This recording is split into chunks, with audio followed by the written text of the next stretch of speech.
সুপ্রভাত বন্ধুরা, সকাল হতেই ছাদে চলে এসেছি। আর এই দেখো তুলসী পাতাগুলো ছিঁড়ে নিচ্ছি। আজকে গরম জল করে আনিনি, তুলসী পাতা একটু ধুয়ে হাতে ডলে তারপরে মুখে রাখবো। আর হ্যাঁ বন্ধুরা, আজকের ব্লগটা না মানে আমি কাজকর্ম সেরকমভাবে ভিডিও শ্যুট করিনি, বুঝেছো তো। তা আজকে আমার মনের কিছু কথা তোমরা নিশ্চয়ই থাম্বনেল টাইটেল দেখে বুঝতে পেরেছো। পুরো ভিডিওটা দেখো, কিছু কথা মনের মধ্যে রয়েছে, আজকে পুরো সত্যিটা তোমাদের সামনে তুলে ধরবো, তাই প্রথম থেকে শেষ পর্যন্ত দেখো। বাইরে থেকে দেখে অনেকেই অনেক কিছু ভাবে, বুঝলে তো। সবার চিন্তা ভাবনার ওপর তো আমার হাত নেই। যে যেই রকমই ভাবুক, আমি সব সময় সত্যি কথা বলে এসেছি, আজও সত্যি কথা বলবো। তার জন্য হয়তো অনেকের কাছে খুব খারাপ হয়তো হব, ঠিক আছে। এবার চলো প্রাকৃতিক সৌন্দর্যটা উপভোগ করো। ছাদের এই সুন্দর প্রাকৃতিক দৃশ্য বেশ ভালো লাগে। আর এখন যেহেতু বৃষ্টি হয়ে গেছে না, তার মধ্যে গাছের পাতাগুলো সবুজ, তা কি করে আর প্রাকৃতিক সৌন্দর্য উপভোগ করব বলো তো।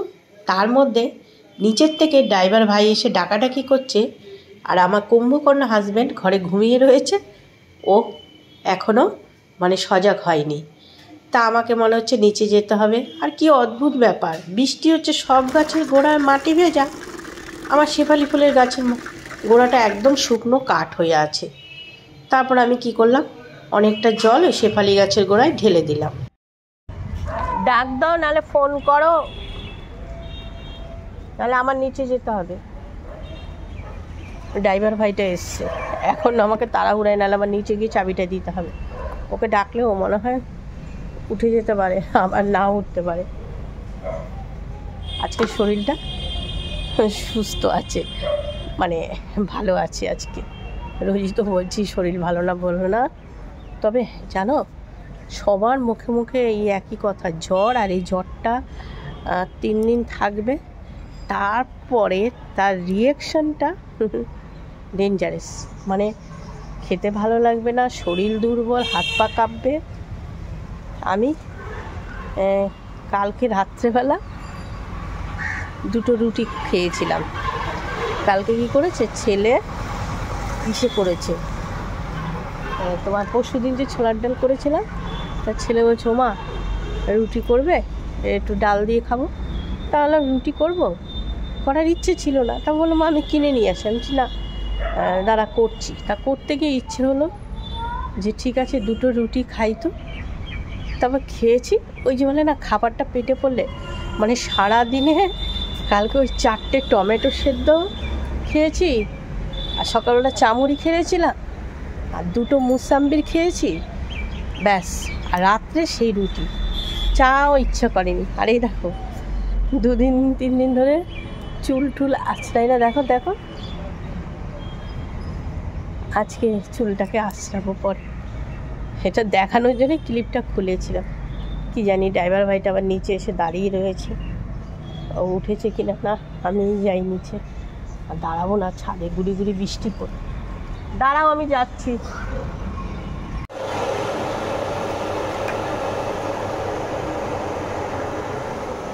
কি গো শুনছো?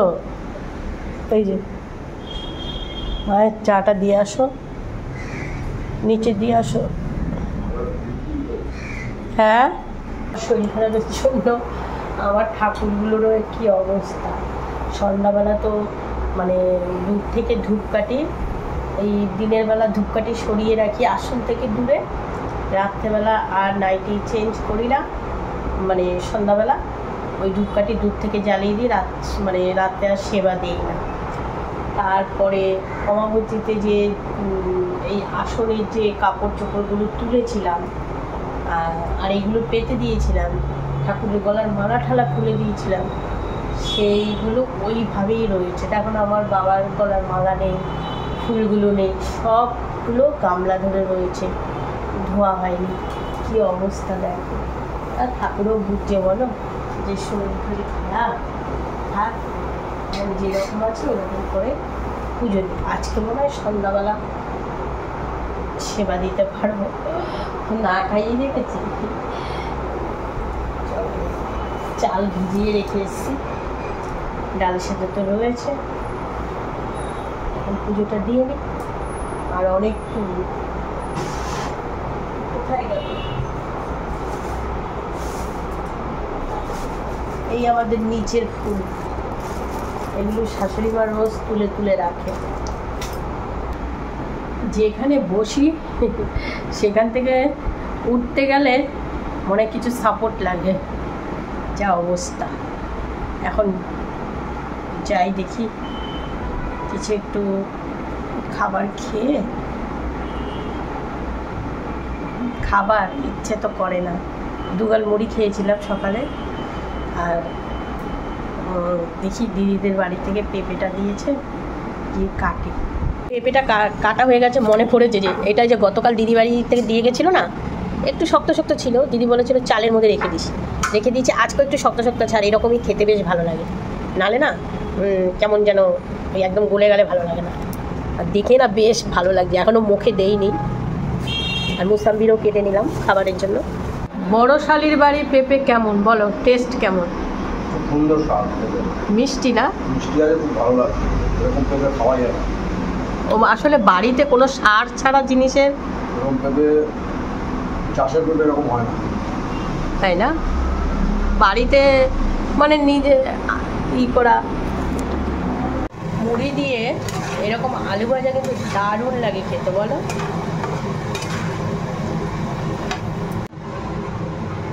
এইরকম ডাল কোনোদিন দেখেছো গোটা টমেটো দিয়ে? সারাদিন টিপ টিপ করে বৃষ্টি, একবার বৃষ্টি থামে, একবার বৃষ্টি শুরু হয়। আর আমি কথা বলতে গেলে দেখেছো আমার একটু শ্বাসের প্রবলেম হচ্ছে। তা আজকে সেরকম মানে জ্বর ঠর কিচ্ছু নেই, সন্ধ্যাটা হলেই যে এরকম সমস্যাটা হয়। তা ভাবছি আজকে কিছু কথা যেগুলো আমার মনের অন্তরে রয়েছে, এর আগে তোমাদের অনেক কথা আমি শেয়ার করেছি আমার শাশুড়ির বিষয়ে, আর আজকেও কিছু কথা আছে সেই শাশুড়ির বিষয়ে। যতক্ষণ না তোমাদের আমি বলতে পারবো আমার মনটা হালকা হবে না। জানি না আমার এই কথাগুলো শোনার পর কার কি রিয়াকশান হবে। আর দেখবে মানুষ যখন অসুস্থ থাকে, মানুষ যখন মানে খুব কষ্টে থাকে, তখন কিন্তু যে কথাগুলো বলে তার মধ্যে কিন্তু কোনো মিথ্যে থাকে না। আমি যে কথাগুলো বলবো তোমরা ভেবো না যে আমি কোনো মিথ্যে বলছি। দেখো মানে কিভাবে যে বলবো, তোমরা আমাকে সবাই বলো দিদিভাই তুমি সকাল থেকে সারাদিন এইভাবে খাটো, সংসার তো সংসারে কাজ করতেই হয়।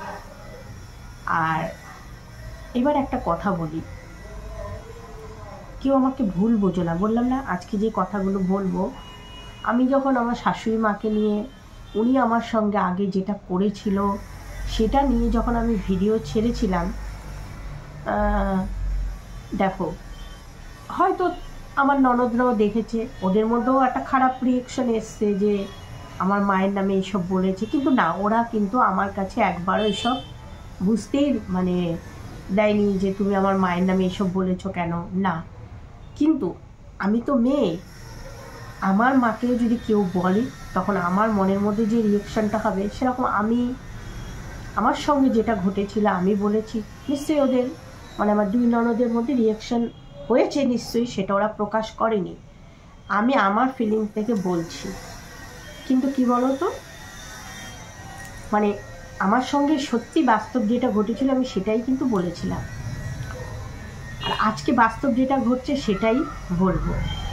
যে কোনো মা বলো শাশুড়ি বলো, তারা যেটা করেছে সেই সত্যিটা প্রকাশ করা কোনো অপরাধ না। কিন্তু হ্যাঁ, শাশুড়ি আর মা তারা যেহেতু আমাদের গুরুজন, তাদের চরিত্র নিয়ে কোনোদিন কেউ কিছু বললে, তাদের চরিত্র নিয়ে আঙুল তোলা তার মানে হচ্ছে গুরুতর পাপ। এটা যেন ভগবান আমাকে কোনোদিন এই মানে পাপ কাজটা না করায়। কেননা আমার সঙ্গে যেটা হয়েছিল আমি সেটাই বলেছি। এইবার আসি আসল কথায়। কেন আমি এই কথাটা বললাম চরিত্র নিয়ে? কেননা ইউটিউবে এখন বর্তমানে যা ভিডিও হচ্ছে, দেখি শাশুড়িদের চরিত্র নিয়ে যা তা বলে কিছুক্ষণ পর চলে আসে, না না ওটা এমনি একটা সম্পর্ক ছিল। কিন্তু না, আমি তো সেই শিক্ষা পাইনি। তাই আমি নিজের মানে চ্যানেলটাকে উঁচু করার জন্য যেদিন শাশুড়ি মানে আমার সঙ্গে কী করেছিল ভিডিওটা পোস্ট করেছিলাম, তাহলে অনেক গল্প অনেক মিথ্যে বানিয়ে বানিয়ে বলে আমি আরও ভিউজ জোগাড় করতে পারতাম। এবার চলে আসি আসল পয়েন্টে। দেখো, প্রত্যেকটা মানুষেরই একটা শখ আহ্লাদ থাকে। আমার শ্বশুর শাশুড়ি মা বাংলাদেশের মানুষ। আমার শ্বশুর বাবাদের ইসেতে বাড়ি খুলনা, আর মায়েদের হচ্ছে বরিশাল। বরিশাল আর খুলনা, বরিশাল, ও বাবাদের হচ্ছে ফরিদপুরে বাড়ি, খুলনা না ফরিদপুরে।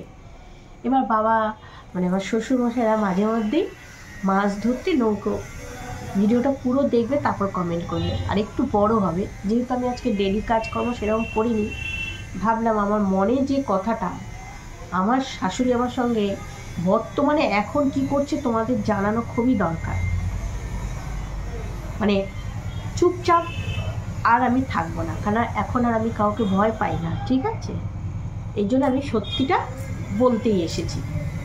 এর আগেও ভয় পাইনি, এখনও ভয় পাই না। তাই এই দেখো ঘেমে যাচ্ছি, আমার পাখা ছাড়লে কিছু শোনা যাবে না। বাবা ওরা মাছ ধরতে যেত ইসেতে নদীতে, মাছ নৌকো নিয়ে বেরিয়ে যেত। ওই কি কাজে জানে ওনাদের নৌকো নিয়ে ওই 4 দিন 5 দিন নাকি নদীতে থাকতে হতো। তা সেখান থেকে জালে মাছ ধরতো, নৌকার মধ্যেই এই মেখে মুখে রান্না করে খেত। তা ওই রকম খাবারটা এখনও বাবার খুব পছন্দ। তারপরে শোল মাছ, ল্যাটা মাছ, মানে সব রকম মাছ আমার শ্বশুরমশাই খুব পছন্দ করে, এমনকি শাশুড়ি মাও। তা বাবার সেই খাবারের একটা মানে ইচ্ছে, মাছটা খেতে পছন্দ করে, যেটা নাকি মাখানো মাছ না ভেজে ঠেজে, ওইটা আমি পছন্দ করি না। তারপর আমার ছেলে পছন্দ করে না, ছেলে চিকেন পছন্দ করে। এবার চিকেনে রান্নাঘরে রান্না করলে শাশুড়ি মা আবার ওইগুলো খেতে পছন্দ করে না, মানে একটু ঘেন্না পায় যে ওই কড়াইতে কিছু রান্না করলে। তারপরে এদিকে রান্না হতো, তারপরে আবার ওইগুলো রান্না, তা শাশুড়ি মা বলে কি বউটার তো খাটনি হয়ে যায়। আর বাবা যেহেতু ভালো খায়, দেখো স্বামী স্ত্রী যখন একসাথে থাকে তখন যতদিন বাঁচে অন্তত তাদেরও তো মুখের রুচিটা কিন্তু যার যার রুচিতে কিন্তু স্বাধীনতা থাকেই। তা সেই স্বাধীনতার কথা চিন্তা ভাবনা করে শাশুড়ি মা একটা মানে জনতা কিনেছিল, জনতা কিনেছে। যখনই মাছ আনতো, মানে যেদিন মানে যেই মাছ আমরা সবাই খাই সেই মাছটা আমার কাছে দিয়ে দিত, রান্না করে নবিতা। আর যেই মাছটা ধরো যে মেখে মুখে শোল মাছ, ল্যাটা মাছ, ওগুলো আনলে বলতো ঠিক আছে তুমি তোমাদের মাছটা নিয়ে রান্না করো। মাছ কিন্তু শাশুড়ি মাই আনে, আর আমি তোমার শ্বশুরকে এইভাবে মানে একবারে মশলা টশলা দিয়ে মেখে এইভাবে এইভাবে রান্না করে দিই, খাবে। তারপরে দেখো আমি কোথাও গেলে, ধরো এমনি কোথাও যাই না, দিদি বাড়ি গেলাম বা কোথাও গেলাম, বা কোনো সময় আমি ওপরে শাশুড়ি মাদের নিচে শাশুড়ি মার গুরু ভাই বোন কেউ যদি আসে, বা এই যে হঠাৎ একটা লোক আসলো, হয়তো আমি নেই, এমনকি শীতকালে রাতের বেলা দোকান থেকে আসার পর মানে খাবার ডাল তরকারি যেগুলো আমি নাকি রুটি যেগুলো মানে যেটা খাবার সব কিছু যখন থাকে, তখন কিন্তু আসার পর, কারণ বাবা মা ওরা আস্তে আস্তে 11:30, তখন সম্ভব হয় না যে আমি গিয়ে গুটে গুটে সব গরম করে দেব। ওখানে একটু হাত পা গরম করা, একটু গরম জল দিয়ে হাত পা ধোয়া, এইগুলোর ব্যাপারের জন্য তা আমি চিন্তা ভাবনা করলাম যে ঠিক আছে তুমি ইসে করো না, একটা গ্যাস এই সাইডে একটা ছোট্ট ওভেন, সিঙ্গেল ওভেন শাশুড়ি মাকে, আমাদের নিচে একটা ওয়াশরুম আছে, তার পাশে একটা লম্বা ছোট্ট, মানে ওটা কিচেনও না, যাতে বাবা মা খাওয়া দাওয়ার পর বাসন টাসন ধুয়ে রাখতে পারে, তার নিচে একটা ছোট্ট ওভেন পাতা, আর তার মধ্যে একটা আমি বড় সিলিন্ডার লাগিয়ে দিয়েছি। আমার কোনো কারণে এই সিলিন্ডার শেষ হলে আমি ওখানে গিয়ে করতে পারবো, আমার অসুবিধা নেই। ওই মনের মধ্যে খটকা নেই যে না মাকে ওটা দিয়েছি, আমি এটা করব না, ওটা তো মাকে দিয়ে দিচ্ছে না। আমাদের মধ্যে কিন্তু আজকে সত্যি কথা তোমাদের বলি, হয়তো অনেকে বলবে শাশুড়ির যখন গ্যাস আলাদা আলাদা খায়, এই যে ঘরের নিচে বসে বলছি, আমাদের মধ্যে কিন্তু কোনো আলাদা নেই। আমি বাড়ির একটা ছেলের বউ। আজকে যদি আমার ছেলে বিয়ে করে, ওদের দুজনের মুখে রুচি একটু অন্যরকম হতেই পারে। আমি যদি একটা ইন্ডাকশান দিয়ে বলি ঠিক আছে এটা তোরা করে খা, ঠিক আছে, আমি যদি বলি, তাহলে কি ভেদাভেদ হয়ে গেল, আলাদা হয়ে গেল? আমি তোমাদের এতদিন এই সোশ্যাল মিডিয়াতে এই কথাটা বলিনি কেন? তোমরা তিলকে তাল বানাবে। একটা ছেলের বউ, তোমাদের বাড়িতে দুটো ওভেন কেন? দেখো, বললাম না বাবা মা যে কদিন একসাথে আছে, শুধু কিন্তু যে কোনো একটা আইটেম আনলে বা কোনো সময় আমার শরীর খারাপ হলে আমাকে এটা সেটা রান্না করে যে দেয়, আমি তোমাদের মুখ ফুটে বলতে পারি না যে আমার শাশুড়ি মা রান্না করে দিয়েছে। তোমাদের মধ্যে অনেকে কৌতূহল করবে কোথা থেকে রান্না করলো, কিভাবে রান্না করলো, কোথায় তোমার শাশুড়ির কিচেন দেখালে না তো? না, একটা ওয়াশরুম, তার পাশে বসার মতো সামান্য, আমাদের ওখানে কোনো সেরকম আইটেম রান্না হয় না। আমাদের সব কিছু আমাদের ওপরে রান্না হয়। মাছটা তোমাদের যেটা বললাম, বা কোনো সময় বাবা অন্য কিছু, বা কোনো সময় ধরো অনেক আইটেম আনলো, শাশুড়িমা বললো রীতা এগুলো করো, আমি বরঞ্চ বাজারে যাই, বাজার থেকে একই সাথে বাজার এনে যে আমি রীতা এটা রান্না করছি, ঠিক আছে যাও। কিন্তু আমি আজ পর্যন্ত তোমাদের বলতে সাহস পাইনি। আগের কথা আগে গেছে। এখন এই যে আমি দুদিন ধরে অসুস্থ, তোমরা বিশ্বাস করবে না আমি কি খাবো, আমি কি করব, প্রতিনিয়ত উনি বাজার থেকে এসে সেই জিনিসটা করে। আজকে দেখো উনি এক সময় আমার সঙ্গে যেটা করেছিল, হয়তো আমিও করতাম, কেননা সেই সময়টা যা ছিল, লাভ ম্যারেজটা সহজে কেউ মেনে নিত না, তারপর ছেলে মেয়ে বন্ধুত্বটা সহজে কেউ মেনে নিত না। তারপরে একটা ছেলে ছিল, ওনার খুব আশা ছিল হয়তো, কিন্তু সেই সময়টা গেছে।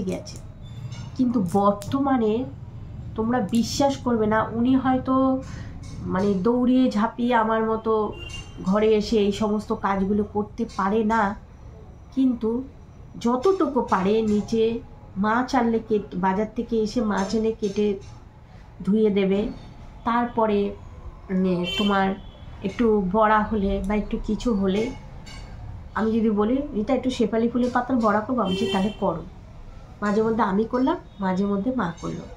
আমাদের মধ্যে যে বললাম না, আমার বাবা লোকনাথ আর গুরুদেবের দিব্যি দিয়ে বলছে আমাদের আলাদা না, কিন্তু কয়েকজন থাকে ওই যে বাড়ির একটা ছেলে বউ, নিচে একটা ওভেন কেন? আরে বাবা, যতই বয়স ওনাদের শখ আহ্লাদ নেই। আজকে দুটো মানুষ একসাথে আছে বলে, আমার মা যেমন, আমার ভাইয়ের বউ ঠৌ সবার সাথে একসাথে। কেননা বাবা যদি থাকতো, বা যদি আমার শাশুড়ি ওপরেই থাকতো, তাহলে কিন্তু এই ওভেনেই শাশুড়ি মা এসে করতে পারতো যে তোমার শ্বশুর যেটা খায় আমি করি। কিন্তু মা দাঁড়িয়েও পারে না, কিছু না, উনি বসে, আমি নিজে একটা ছোট্ট ওভেন আনলাম, তুমি এটা ব্যবহার করবে, শীতকালে গরম জল, তারপরে বেশিরভাগই হাতে পায়ে ব্যথা, গরম জলটা সব করে, আমাদের গিজারের ব্যবস্থা নেই, ঠিক আছে।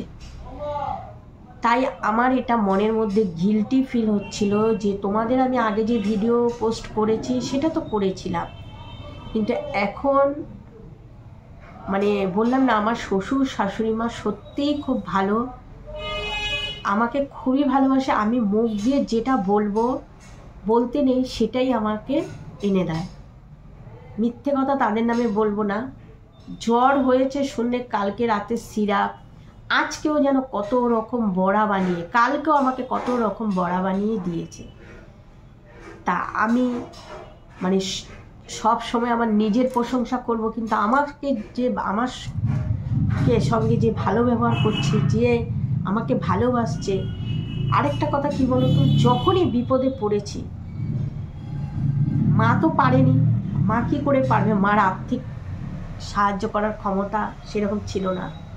এই দুটো মানুষ, আমার শ্বশুর শাশুড়ি, আমার ছেলের যখন অপারেশন হয়, বিশাল বড় অপারেশন, মেডিকেল হয়েছিল, অনেক টাকা, আমাদের সমস্ত ঘরে ওই টাকা, তখনও বাবা পাশে এসে দাঁড়িয়েছিল।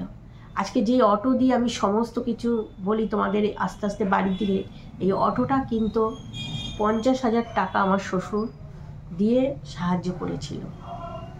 তা যেই মানুষ এগুলো করেছে তাদের নামে আমি প্রশংসাটুকু করব না? আর কদিন পর তো আমিও শাশুড়ি হব। তবে হ্যাঁ, মেন পয়েন্ট, অনেকে হয়তো বলবে শাশুড়ি হবে বলে এখন শাশুড়ির প্রশংসা করছো না। এই কথাটা আজকে যে কথাটা তোমাদের বলছি, আমার ভাইয়ের মেয়ের সাথে, আমাদের হবু বৌমার সঙ্গে সব সময় বলি, এমনকি আমার হাজব্যান্ডের সঙ্গে, যে তোমার মা এই যে এটা সেটা রান্না করে দিচ্ছে, আমি বলতে পারছি না। সোশ্যাল মিডিয়াতে বলবে শাশুড়ি কেন আলাদা রান্না করে খায়। তবে সোশ্যাল মিডিয়ার কথা বাদই দাও, মানে অনেকেই বলবে এ কি আলাদা খাচ্ছে, যদি এসে দেখে শাশুড়ি কড়াইতে একটু মাছ রান্না করছে। আরে তাদের মাছ রান্নার আইটেমটা আলাদা হতেই পারে। হ্যাঁ বন্ধুরা, আজকে আমি মনটা হালকা হলো। এখন আমি তোমাদের সত্যি কথাটা বলতে পারবো যে এইটা আমার শাশুড়ি মা আমাকে রান্না করে দিয়েছে। আর আমি তো রান্না করি, দেখো আমাদের ঘরে ডাল ভাত, এগুলো ভেবো না যে এগুলো আমি না করে তোমাদের আবার বলি যে আমি করছি। এগুলো আমি করি। কোনো সময় যদি ইচ্ছে হয় একটু বড়া, বা কোনো সময় যদি মাছ ফলো করে দেখবে, যখনই ওপরে মাছটা, আমি কিন্তু বেশি পরিমাণে করি না, কেননা মা ওরা তো সব মাছ খায়, যে কোনো মাছ এনে মা মেখে ঠেকে সুন্দর করে ওনারা খায়, আমি মেখে তো খাই না।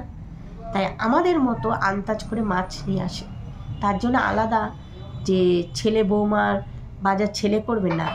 আমাদের ওর এখনও কদিন পর ও শ্বশুর হতে যাবে, কিন্তু এখনও ওর বাজার করার হেডেকটা নেই, ওটা তো বাবা মা রয়েছে। আজকে পুরো সত্যি কথাটা বলে আমি মনটা আমার হালকা হলো। জানি না তোমাদের কি রিয়াকশন, তোমরা বলবে একই মুখে কত কথা বলো কেন। বন্ধুরা, যখন খুব গরম পড়ে আমরা কিন্তু মুখ ফুটে বলি খুব গরম, আবার ওই মুখেই যখন খুব শীত হয় আমরা বলি খুব শীত, তাই তো? তাহলে একটা মানুষ সে যখন আমার সঙ্গে ওই ব্যবহারটা করেছে, তোমাদের বলতে পেরেছি, এখন তার মধ্যে কতটা পরিবর্তন হয়েছে সেটা বলতে তো কোনো দ্বিধা নেই। আর আমি মনে করি আমাকে ভুল বোঝো, কিন্তু আমি তো ওপরওয়ালার কাছে ঠিক থাকবো যে না, যে গুরুজন সে আমার সঙ্গে একসময় খারাপ ব্যবহার করছে, তার নামে যেমন বলেছি, এখন সে আমাকে মেয়ের মতো যে এতটা ভালোবাসে, একটু শরীর খারাপ হলে যতটা সম্ভব আমাকে চেষ্টা করে সুস্থ করার। এর থেকে আর বড় পাওয়া কি হতে পারে? যেই সময়টা গেছে ওটা পাস্ট তো অনেক কিছুই খারাপ থাকে, বুঝলে বন্ধুরা? ঠিক আছে, রাখি। জানি না তোমাদের মানে রিয়াকশান কি হবে, তোমরা হয়তো অনেক কথাই বলবে, বলো। আমি চাই আমার পরিবারের দিকে যেন কেউ আঙ্গুল না তোলে, বা কেউ যেন এই কথাটা না বলতে পারে বউটাকে খাটিয়ে মারলো, মানে আমার কথা হয়তো কেউ যেন না বলতে পারে আমার শাশুড়ি মাকে। শাশুড়ি মায়েরও যেমন সংসার, এটা আমারও সংসার, তাই কাজ সবারই করতে হয়। কোনোদিন আমাকে দেখেছো রাস্তায় গিয়ে উঠোন রাস্তাটা ঝাঁট দিতে? ঘুম থেকে উনিই ঝাঁট দেয়। যখন উনি কোথাও বেড়াতে যায় তখনই আমি গ্যারেজের দিকে বা রাস্তার দিকে গিয়ে ঝাঁট দিই। তাহলে দোকান ঠোকান ঝাঁট দেওয়া, এই করা আমার অ্যালার্জি হয় বলে কোনো দিন এসব আমাকে দিয়ে মানে এখন আর করায় না। ঠিক আছে, এই হচ্ছে সত্যি শ্বশুর শাশুড়ির মানে বর্তমান ব্যবহারটা আজকে তোমাদের সামনে তুলে ধরলাম। আর শরীরটা আমার সত্যিই দুর্বল। যাই হোক, মন চাইলো আজকে বলতে, বলেই দিলাম। আমার মন যখন যেটা চায় আমি বলে দিই। ঠিক আছে, রাখি বন্ধুরা। কালকে আবার দেখা হবে। কালকে অবশ্যই কাজের ভিডিও নিয়ে আসবো, কারণ এটা ব্লগিং চ্যানেল, গল্প করার না। তবু মাঝে মধ্যে পরিবারের কথাগুলো শেয়ার করতে হয়। রাখছি, সবাই ভালো থেকো, সুস্থ থেকো, শুভরাত্রি, টাটা। আর সবাই অবশ্যই কমেন্ট করো যে তোমরা কি ভাবো, সত্যিই কি আমাদের পরিবারটা আলাদা পরিবার না এক পরিবার? তোমরা কি ভাবো, দূর থেকে কি ভাবছো সেটা অবশ্যই কমেন্ট করে জানাবে। টাটা।